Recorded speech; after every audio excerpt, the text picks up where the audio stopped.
There's so much information at the moment that if you go to an event not knowing who the top 10 to 20 people are that you want to meet, you're probably wasting your time. You've got to look at what you're trying to achieve, who you're trying to connect with, and not just as a one-off event, but as a series of events. If you're going to Technology World, you went last year, you should come this year, you should go next year, you should plan it. You should plan in the other events and conferences and internal webinars or whatever it is you're doing, and use them as part of the program to build up your relationships over 12, 18, 24 months to build those relationships up.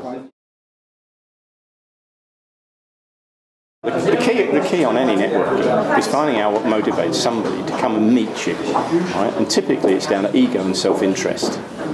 So if you can find out why they want to meet you, what they want to do, and the ego typically is they want to deal with peer group. They don't want a salesman coming to see them because they don't trust him. He doesn't understand the future long-term strategies and plans of the organisation. He can't sign CapEx off to solve the problem you've got. He's got to be the CEO to CEO who are opening up the relationships, who are looking longer term and are driving those programs. And then their team can talk to your team. And that's when it really works. And that's why Technology World is such a good vehicle, the way it's going. You can build that network up, you can drive your relationships.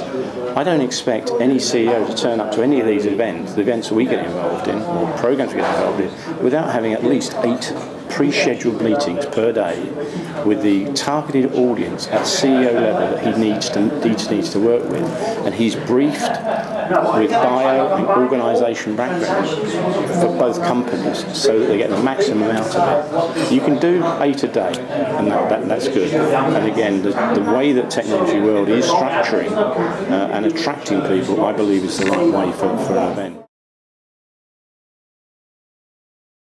Most people, as soon as they think somebody doesn't have a budget and they're on the job market, will walk away because they can't be an immediate impact. But that person, in the first 100 days of their new job, will actually go and do something. He'll implement new technologies, new suppliers.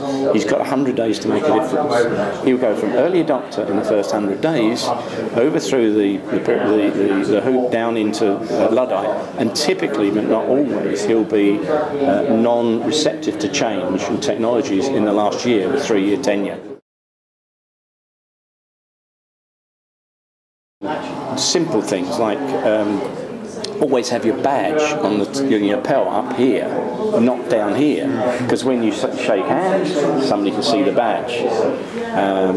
If you're going to an event, don't take business card necessarily. Don't give them out too quickly. Anathema to most people.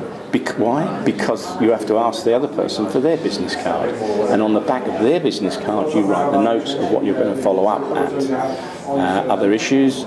Immediately the show's finished, a thank you note by email going through to that person, following up, suggesting if it's appropriate to meet with them, not to do business but to further develop that relationship, looking for things that are of value to them, not of value to you. But people who turn up at shows and just wander around with a catalogue, I'm sorry.